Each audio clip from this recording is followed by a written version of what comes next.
Everyone, good morning. তো এখন বাজে সকাল ৮টা আর আজকে আমার সোনা বাবাটা এই প্রথমবার স্কুলে যাবে। আর জানো তো, অয়নের পাপা এই দুদিন আগে ওর জন্য একটা স্কুল ব্যাগ এনেছে, কিন্তু স্কুল থেকে জানিয়ে দেওয়া হয়েছে নার্সারি যেসব বাচ্চারা থাকবে তাদেরকে ব্যাগ দেওয়া যাবে না, এরকম মানে বাক্সতে করে আর কি সব কিছু দিতে হবে।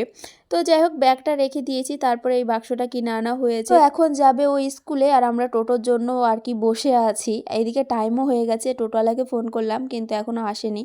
তো যাই হোক, এটা দেখো ছুটির সময়, তো ওদের এখন 1 ঘন্টা করে ক্লাস হয়, যেহেতু নতুন সব বাচ্চারা একটু দুষ্টুমি করে, বিরক্ত করে, কান্নাকাটি করে, তো সে কারণের জন্য 1 ঘন্টা করে ক্লাস হয়।